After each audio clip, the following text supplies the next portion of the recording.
صباح الفل. ايه رايكم بقى نعمل صينيه الجلاش مقرمشه من فوق ومن تحت بقى ومن جوه كده طريه وجوسي كده وحاجه كده عسل. بصوا بقى احنا هنعمل الجلاش بالطريقه المعتاده جدا. اول حاجه بس قطعت الحاجات بتاعتي كلها اللي انا محتاجاها للحشوه: الزيتون والطماطم والفلفل وكمان البسطرمه والجبنه. الحاجات دي كلها هحطها الحشوه من جوه. وانا اصلا المفروض كنت هعملها وش بيتزا، بس بصراحه نسيت اطلع الجبنه الموتزاريلا، وبعدين حسيت ان هي تبقى تقيله قوي، فقلت لا بلاها خلاص مش مشكله. اول حاجه بقى جبت البايركس بتاعي. المفروض ان ده اكبر طاجن بايركس في الطقم، بس برضو يعني ايه، لازم اقسم الورقه على 2 كده زي ما انتم شايفين. تمام. اول حاجه حطيت في الارضيه ماده دهنيه، انا هنا مسيحه سمنه على شويه زيت، وحطيت كده بالفرشه في ارضيه البايركس. وبعد كده الورقه بقسمها 2 زي ما انتم شايفين كده، وببدا ان انا احط الورقه وادهن، وبعدين احط ورقه تاني مقسومه 2، كاني كده بالظبط بحط طبقتين جلاش. فانت لو هتعملي آه،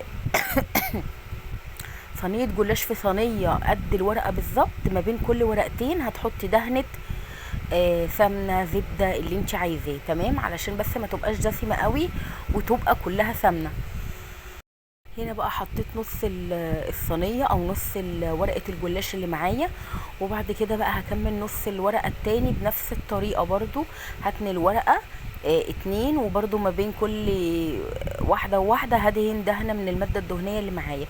عايزه بقى اقول لكم يا بنات ان نوع الجلاش اللي هو الامل ده نوع حلو جدا جدا، والورق بتاعه رقيق كده، واحسن كتير من انواع معروفه او كنا بنجيبها. يعني في انواع معروفه بجيبها دلوقتي بحس ان الورقه تخينه كده وكأن عيش، والله مش كأنه جلاش خالص. فبصراحه نوع الامل ده تحفه. او النوع بقى اللي بيتباع في اي مخبز النص كيلو الورقه، بتبقى ورقه الجلاش او لفه الجلاش نفسها نص كيلو.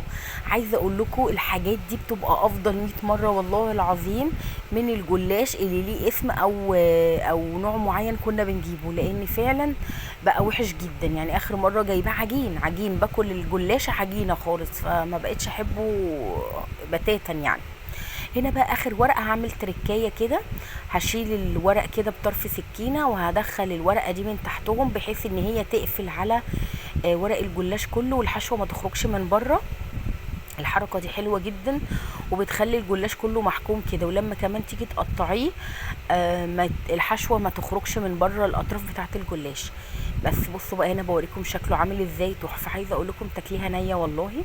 هنا بقى جبت كمان كوبايه لبن وحطيت فيها بيضه وحطيت فيها شويه فلفل اسمر عشان الزفاره بتاعه البيض واللبن، وهنزل بيها بالجلاش.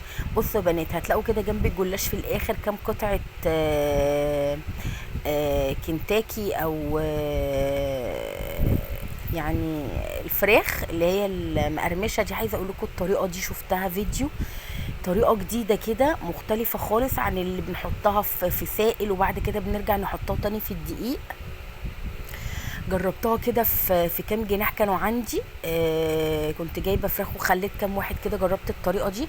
عايزه اقول لكم يا بنات طعمها حلو قوي قوي قوي قوي قوي. فان شاء الله هبقى اعملها معاكم في فيديو لوحده كده، هتعجبكم جدا ومش مكلكعه عجين وتحفه. بصوا بقى المنظر تحفه. عايزه اوريكم كده ان الشكل فظيع، وكانت القرمشه تحفه تحفه تحفه.